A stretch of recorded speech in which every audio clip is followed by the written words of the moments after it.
On this episode of Consumed, we're going to talk to a consumer who is the second fastest growing demographic in the United States of America of buyers and sellers today.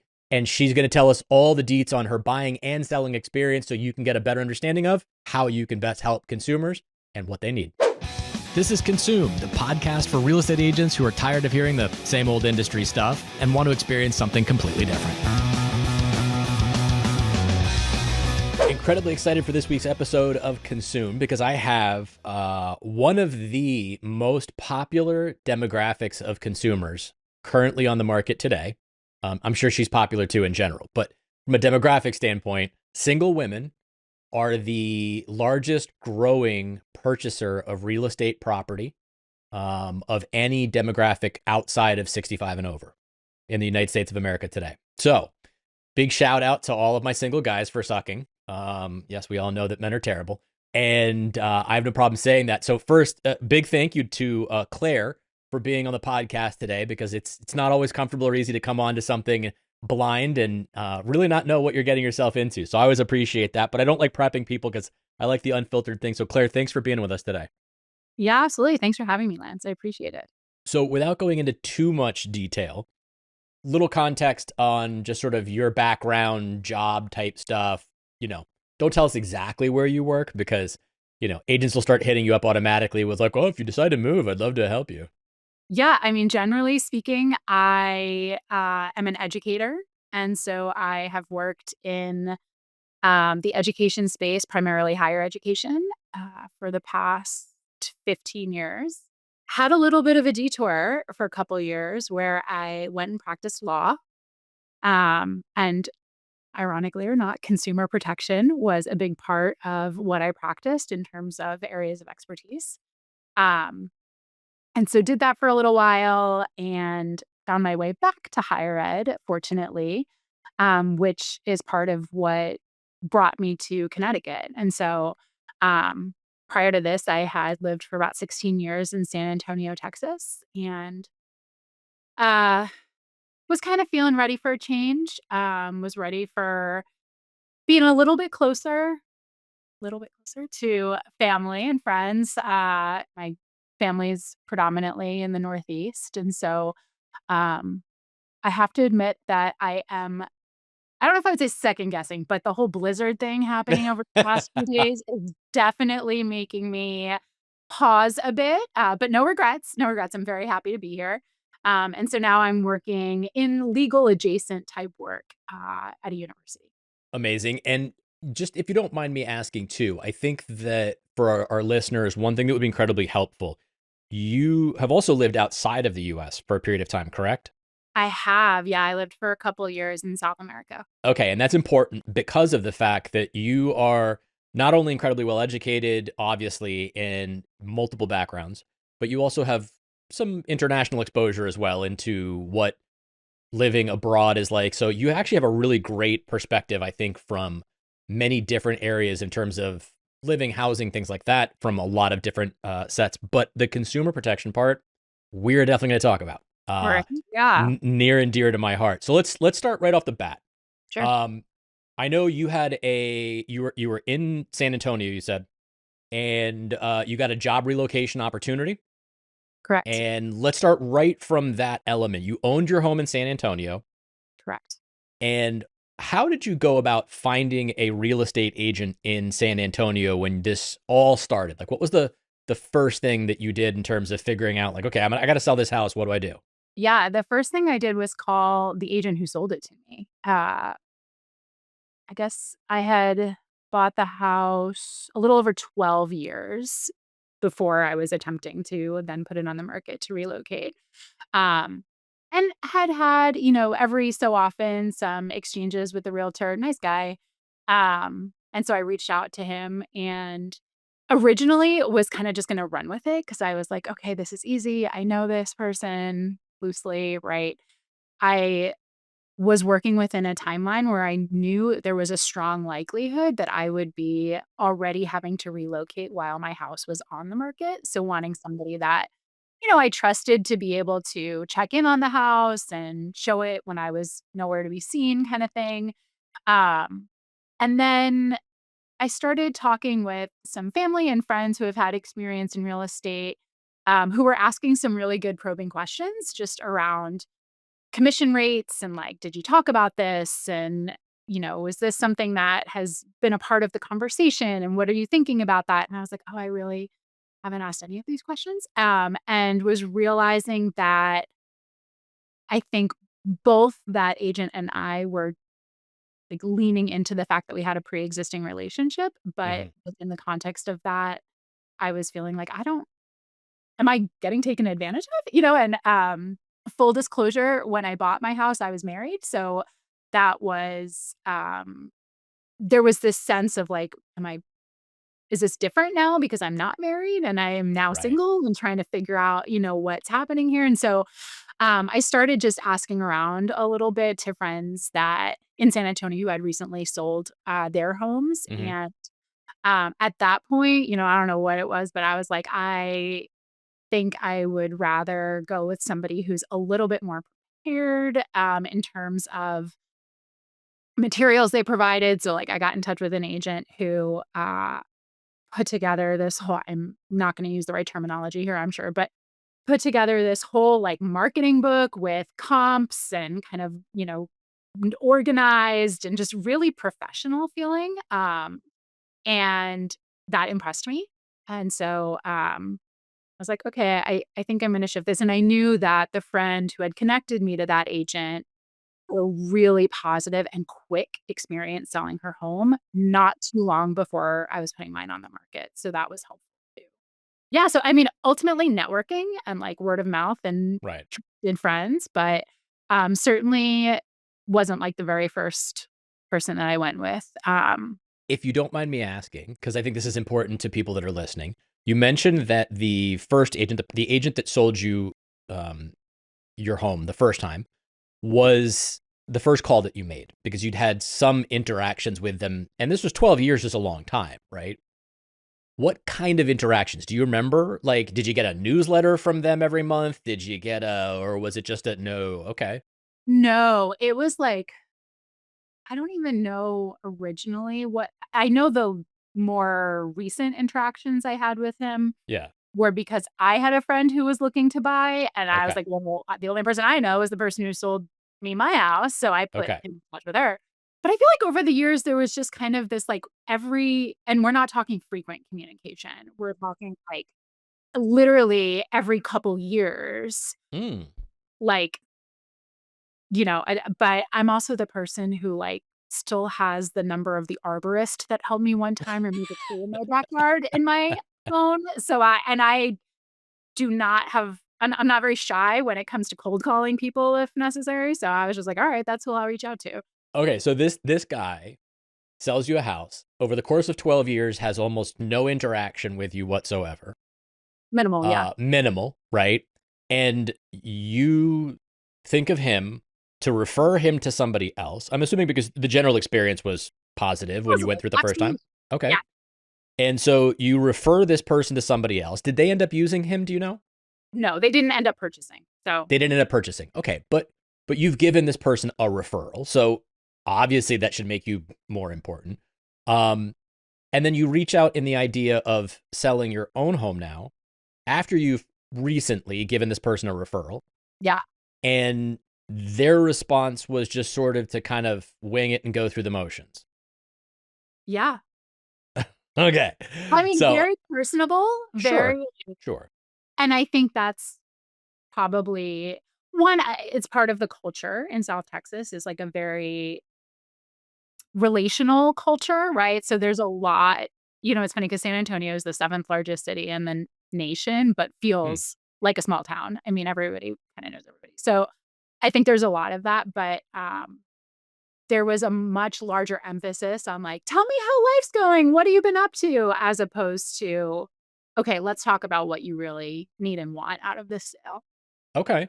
So then just to transition it a little bit, we get into the next person. Now, this next person came from a referral from somebody else who had a good experience, a friend of yours. Okay. But this person shows up with, let's just call it what it is, a plan, Mhm. and was Yeah. very clear in the plan. and explained understanding what your house pricing was, explained what type of marketing was going to be involved in it, had a presentation for you, and they reviewed this process with you. Correct. Okay, because on Consumed, we talk a lot about the idea that something that agents don't recognize is that the word that I hear most often from consumers when I talk to them and what they're looking for in an agent is the word partnership. It's not Mm, like expert in my area or, it's really, they're looking for someone to act as a partner with them. And a partnership involves explanation of what's involved, right? Like, what can you expect? So, I find it super interesting because, again, you will see me smile gleefully for those of you that can't see my face as Claire is talking, as anytime we talk to a consumer, because I'm sort of like, and here we go. Like, so house gets on. What about commission? Did anybody talk to you about commission or compensation or how they get paid or how did all that come to play? yeah.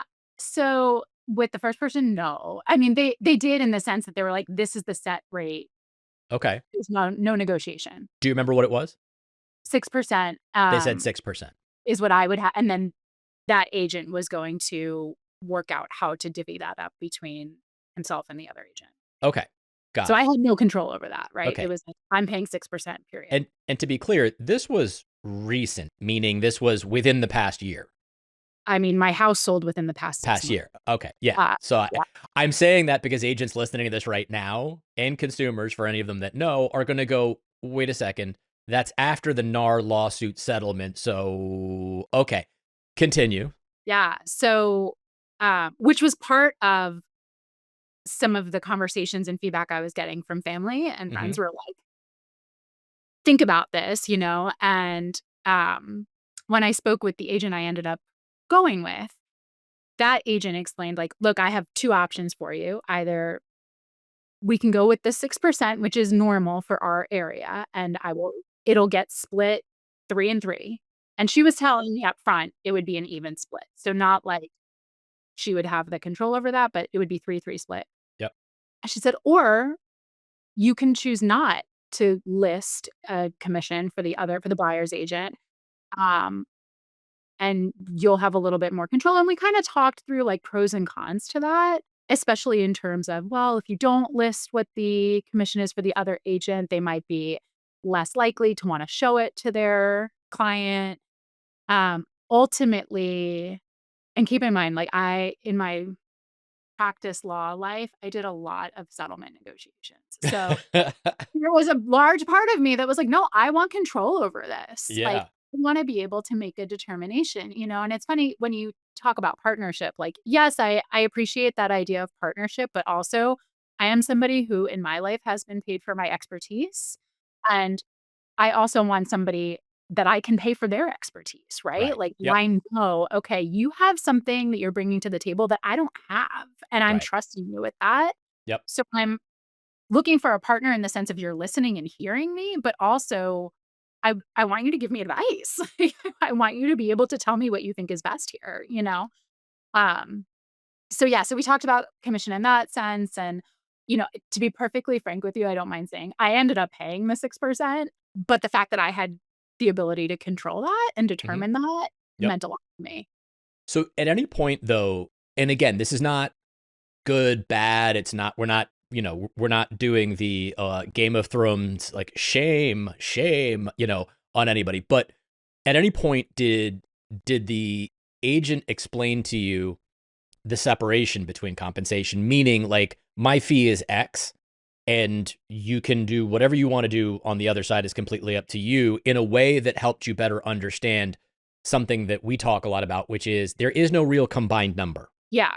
Okay. Yeah, the second agent did, right? We They talked a did. lot about that, and Okay. there was a lot of space for me to ask questions and, kinda discuss, like, "Okay, I'm okay with your set amount, but then what does this look like?" And, having the room to say, "Well, when you go into the negotiation with the potential buyer, like, you can say, 'Well, I'm gonna, offer 2% of the commission and XYZ,' or, it's part of the total package that you're negotiating." And so we talked about that in that Okay. context. Sure. Good, because again, I think it's important for people to understand that in the world of real estate today, consumers have the right. All compensation is negotiable, but particularly all buyer agent compensation is fully negotiable up to the point of an accepted offer. Yeah. And that's again, there are so many agents out there still practicing real estate today Yeah. who are, using terms like typical, customary, usual. Everybody here does X. We're going to expect this. Or, it's part of steering. If you don't offer this, they're not going to show your home. Or if you don't offer X, then, it's not, you're going to get less view. It's just, and it's not true, but it's, Right. again, to no fault of the agents, they've been indoctrinated in that for so many years now based on horrible practices by the industry on the whole, that that's what they come out with. So, Yeah. good to know. Okay, so we have this experience. You get it. Person comes. Um, I don't necessarily want to go into too much detail because all home sales have their own sort of caveats of like things that go on. But was there any sort of like one thing that stood out to you in the home sale process once you listed it that you're like, oh man, if I would have had it to do over again, I would have done X differently On the selling side of on the things, right? selling side? Yeah, just the selling side. Yeah. I guess 2 things immediately come to mind.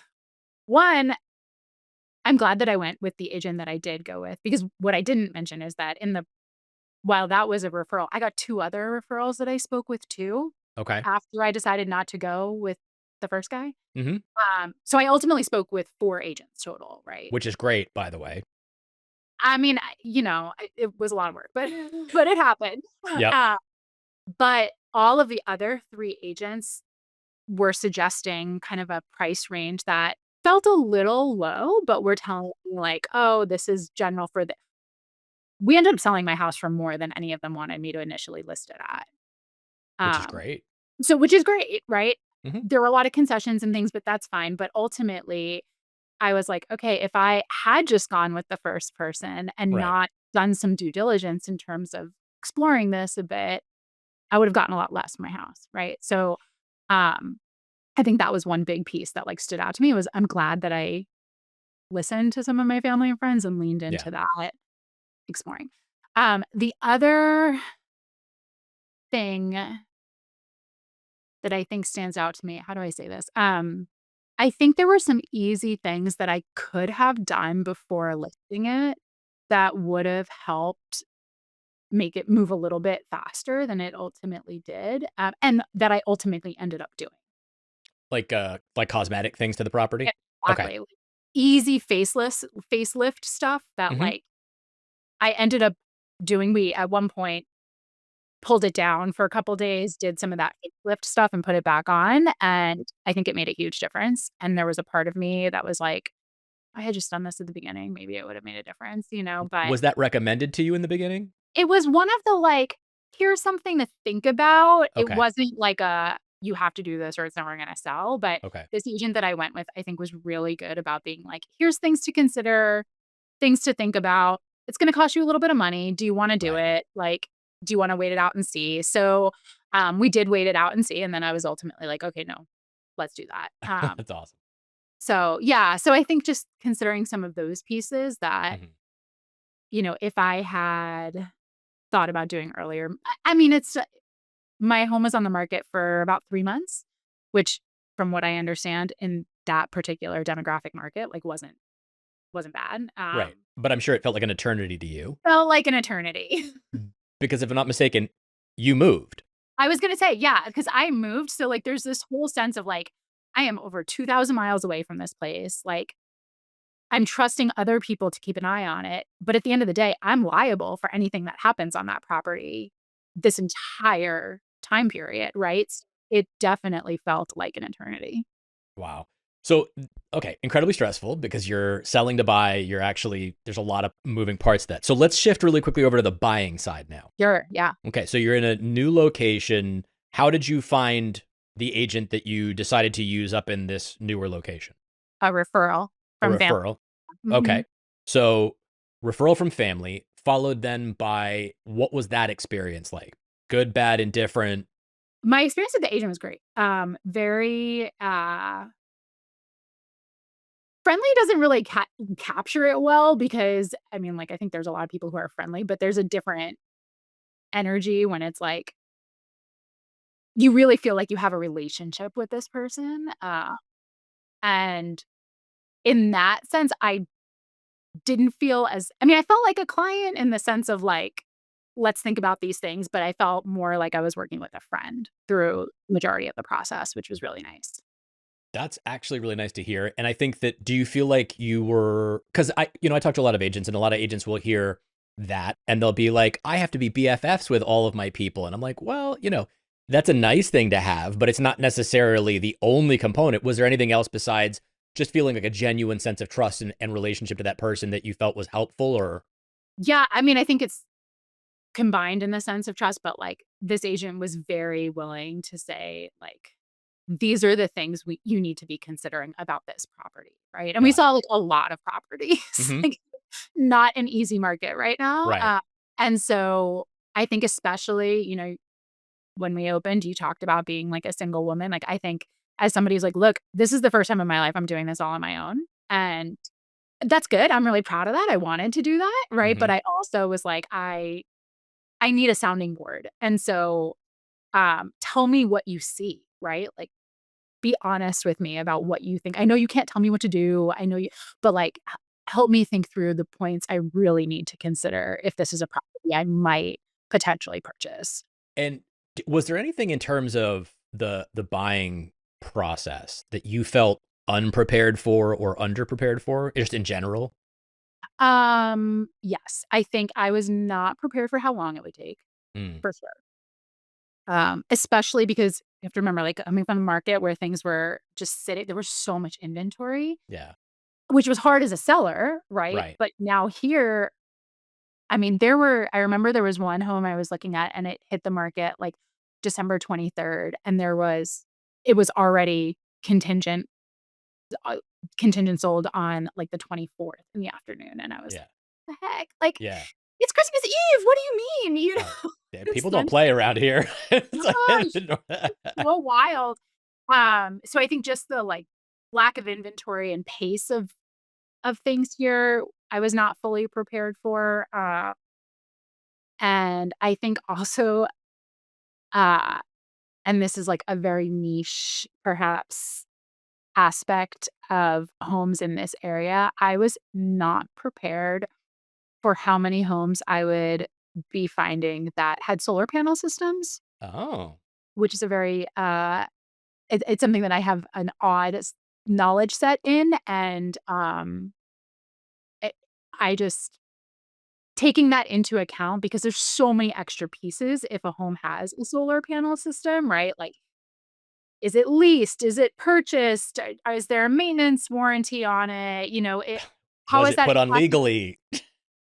I mean, That's the what are your that's legal it. Yeah. components of it? Like, how is it really reducing your electricity bills? You have the bills to evidence that it's reducing it. Like all of those pieces, um, as someone who was looking for a single family home. And at the time, I should say, while I was considering single family homes, I wasn't sold on it. I was like, I might go condo route, I might go single family home route. Like, I was really open. So I just wasn't prepared for, I guess, the type of inventory and the amount of inventory that would be on the market Or lack thereof. or a lack thereof. That's always really hard. And I think too, people are always surprised. You're doing this all within kind of a three month time frame, right? Of the sell buy element. And then you're looking at coming from a place where there's lots of inventory, going to a place where there isn't a lot of inventory. So you're catching the worst of both worlds on the sell side and the buy side, right? Which just has to elevate stress.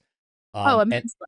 Yeah. it's, it is why we talk a lot about this on the podcast, is people forget that buying, selling a home and moving, those items are the third most stressful time of a human being's life, right behind death and job loss. So it's, it is really difficult to think about that entire process from soup to nuts. And then you have this individual as an agent, right, who is supposed to be your quote unquote partner and expert or guide in this process. It's like, if that person should be helping de-stress the situation for you, not increase the stress based on their lack of doing something or knowledge or all those other things. So really, really interesting. Now, congratulations, by the way, on purchasing a home. Thank you. Appreciate it. Um, and I will even let you give a shameless plug to the agent that helped you on the buy side, because I think, look, if you had a great experience, heck yeah, we want to celebrate that. So if you want to say who you worked with, that's fine. Yeah. No, Carrie Brayley with Susan Vanish Properties was my agent and phenomenal. Like, would recommend again in a heartbeat. That's amazing. And so I'm I'm a big proponent of advice. I think that we always do best when we learn from other people that have had experiences. Those shared experiences make other people's lives better and more effective. So, what advice would you give to anyone that is currently thinking of selling? That's the first question, followed then by what advice would you give to anybody currently thinking of buying? I think on the seller side, whether you're thinking of selling in the next like 6 months or 3 years, if there are things about your home that are kind of on your wish list that you think would elevate it and make you prouder to live in it, right? Don't wait on doing that all till the end, because I think that was the other thing when I ended up finally doing these things. I was like, "Man, if I had done this earlier, I would have enjoyed living here more in the last few years." You know what I mean? So, I think sometimes, or at least for me, it was one of those, I'll just wait and do it when it's gonna go on the market. Hmm. Um, and I'm sure, time-wise, there's some things that you wanna wait and do maybe so they look a little bit, more newly renovated kinda deal, but, um, I think if there are things that enhance the living experience for you, they're gonna enhance the living experience for the next person, and so, um, enjoy it while you can and you're in there too, right? Um, I think I think that's definitely something. Um, I think as far as probably have more on the buying. Although I will say, for what it's worth, both things were stressful. For me, it felt more stressful selling than buying. Sure. Um, and again, I'm sure that had to do with like not being there physically and all those pieces, but that was extremely stressful. Um, and so I guess within that, if you're in that sort of a circumstance, you really need somebody you can trust to say, like, please go by my house and just put an eye on it, walk Yeah. through, like, you know, dust off something if it needs to be, that kind of thing.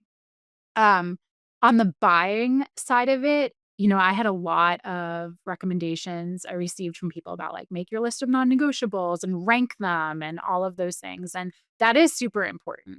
And I think it's super important to identify your likely, at least if you're working within a certain budget, not gonna find every single thing on your list. And so, it's one thing to think like, "Oh, I'm gonna rank these," and then it's another thing to say like, "And I really might not get this thing."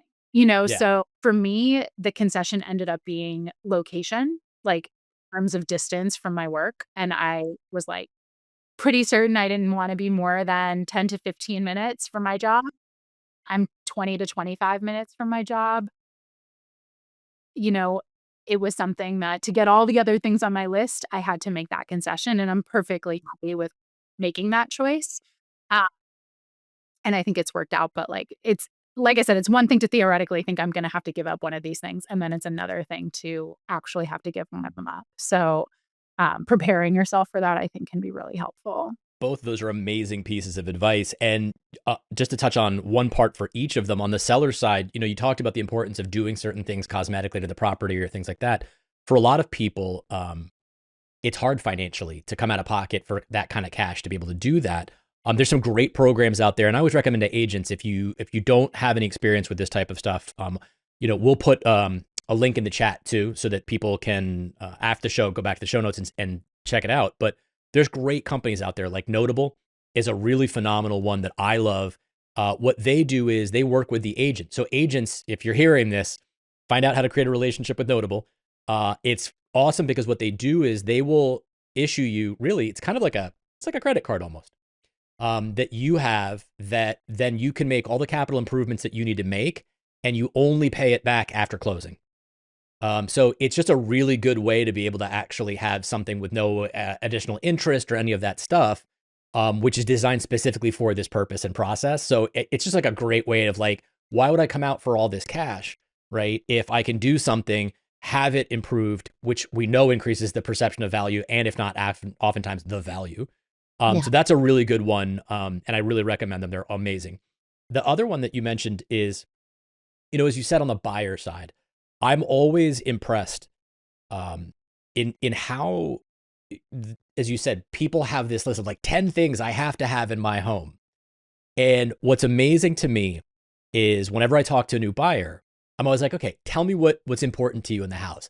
And you will hear this like same level of intensity from number 1 to like number 7, Yeah. right? Somehow the proximity to work is like really, really super, super important. And so is, open concept kitchen and I'm like, those are the kind of, okay, but you'll hear that. And then I always find with each passing month, and it always kind of makes me chuckle, the level of intensity for each one of those begins to diminish more and more until you end up with, look, if I'm somewhere within like half an hour and I don't have to use an outhouse outside, then we're good. Like I'm okay with it. Like, so it's always interesting to see how those things shift, right, into a lot of those parts and pieces. So I think those are two great pieces of advice. So before we wrap today, you are the closest thing to a subject matter expert that I'm going to get on consumer advocacy. Yeah. And it's a really big component of a lot of the things that I talk about, a lot of the stuff that I bring to the table with both agents and a lot of the work that I do with consumers. Many people don't know that I talk to consumers directly and help them prepare to get ready for the buying and selling process. So I work with people I don't buy and sell their homes with them or for them, right? What I do is I talk to consumers to help them get ready to understand, how do I prepare myself for this process? What does good look like? What should be realistic expectations? What is my home really worth within a range? So I can start to think about, is this the right time to sell? So I do a lot of that stuff, but a big component of it is also, how do I find the right agent? How do Mhm. I work with somebody that's not going to screw me over, or, you know, doesn't understand that compensation is split. You're not talking about it all, like 6%. Um, and in that process, I would love for people to hear from you, any insights you have in terms of your experience in consumer advocacy, to advice that you would give people in general when you think about the home buying and selling process, just from a consumer advocacy standpoint. Yeah. So I think it's interesting, right? Because home ownership is one of the top indicators of generational wealth in our country. And so when you think about it that way, I my home is my biggest and primary asset, right? Mm-hmm. And so when you think about it as not just your home, but also your biggest investment, I think that's a really critical component. And I think it's important for consumers to have that in their frontward sphere, right? Not just like, "Oh, yeah, I kinda know that, but, like, I'm really focused on making it look pretty so I get" like, no, this is your investment, like, um, and you should want to get a reasonable price for it. But I think this is also on both ends of it, there's a difference between looking at a home transaction as, what's reasonable versus what do I want? People are always gonna want more than maybe what it's worth typically, Mm-hmm. right? I mean, that's so I think having that in mind is really important, and I say this particularly on the buying side of things, right? Like, I made an offer that was lower than listing price on my home, and, most people around me were like, the market, it's crazy, like, go at least in on listing price, if not higher. And I was so glad that I followed my intuition because I got it for under asking. And like you just don't know. Like everybody's in different spaces. You don't know what's motivated that person to put it on the market. But at the end of the day, it is one of their biggest assets in life investment.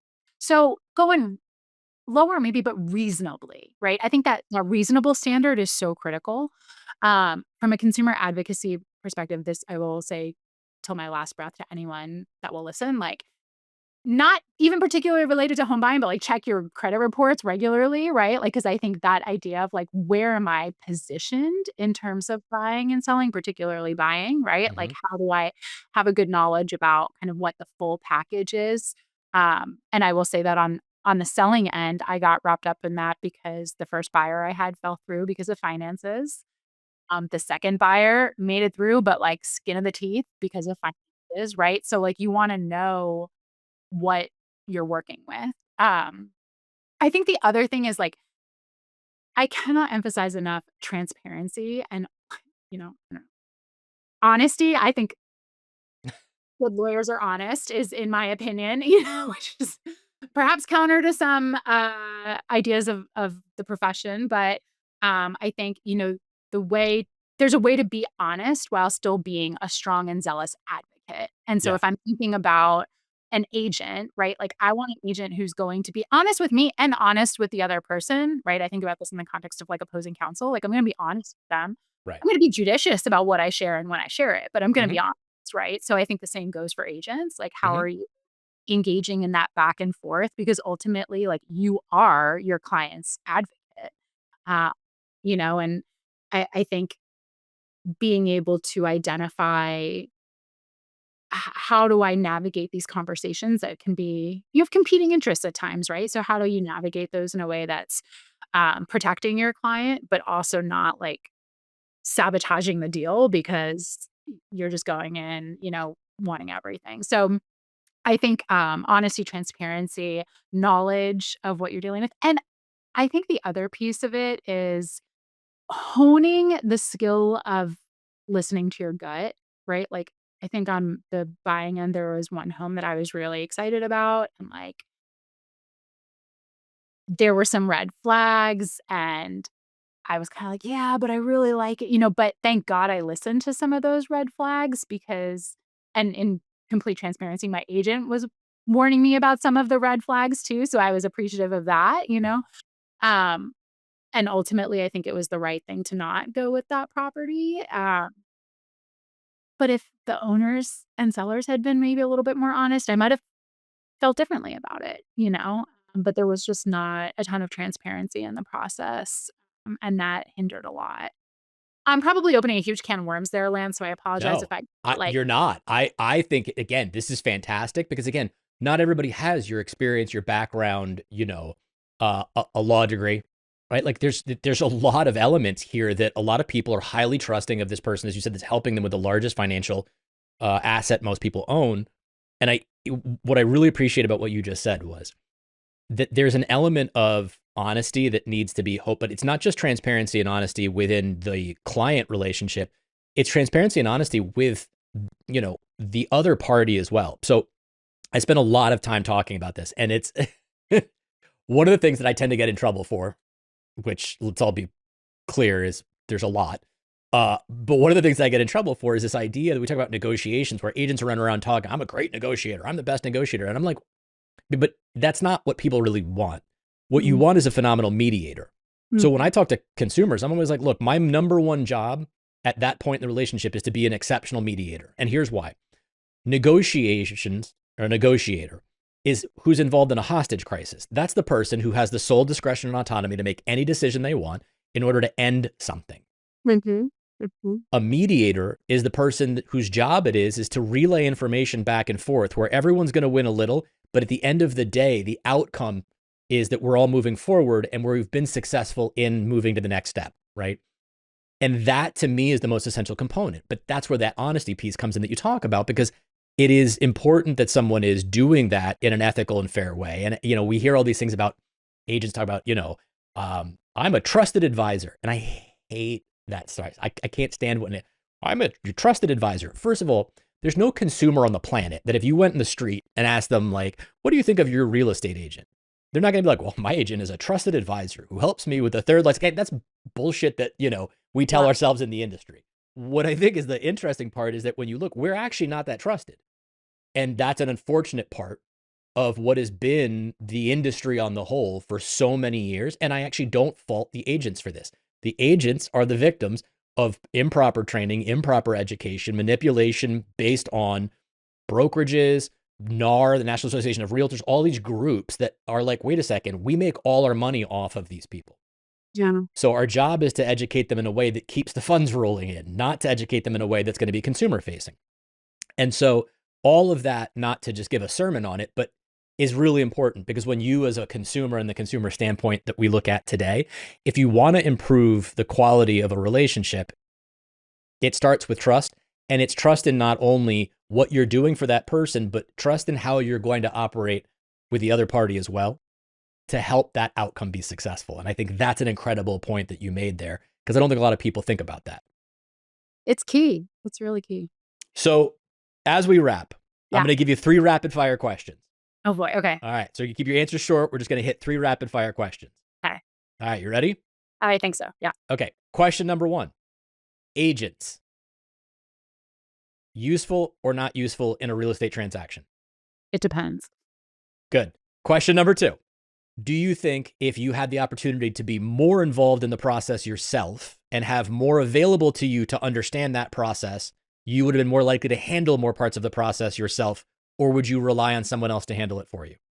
Both and. Give me more on that. And I'm not trying to be coy. Like, I think I would have done more of the research and tried to figure out where it was appropriate for me to be more involved, while also acknowledging that because I have an agent who is somebody that I trust to be my advocate, I Mm-hmm. would need to step back in the places where it was appropriate for me to step back and them to lead. Excellent. And 3, how much do you love talking to me right now? No, I'm just kidding. That's not a question. I'm not actually asking Lots of fun. Lots of fun. that. I'm kidding. Question number 3. You ready? If you had to do it all over again, would you? Yeah. So I asked that last question very importantly because to me, that's the number one litmus test as to whether or not your experience was strong enough that you would actually go through the process again in order to have the outcome, because that means the outcome was good enough. Whereas many people were like, oh, hell no, I'd never do that again. It means, well, what can we learn from that in order to change something to make sure that that experience for others is done differently? I mean, I hope I won't have to do it again for a very long time. Let's be Exactly. clear. But, Yeah. like, especially for me with such a huge life transition, all things considered, yes, I would do it again. I've heard a rumor that things are going pretty well, though, in that transition. I cannot confirm nor deny, but I no, things are going well. Yes, That's things are amazing. I just want to apologize on behalf of the Northeast and the great state of Connecticut for the weather, as we've, let's see, in the past month gotten 116 inches of snow. I'm Uh, losing trust in people around here left and right. Everybody's like, "It's not been like this in a decade and a half." I'm like, "Okay, here we are." Wait till you get to acorn molting season, which happens every 5 to 6 years, and that's even weirder. I'll fill you in afterwards on that one. Yeah, thanks. Claire, thank you so much. Cannot thank you enough for such insight, such honesty, and we really appreciate it. It's really great to be able to help a lot of people who will hear this, both on the consumer side, the agent side, to really understand parts and pieces of the process. And we really can't thank you enough for it. Thank you so much for being a part of the podcast today. Absolutely. Thanks for having me, Lance. I appreciate it.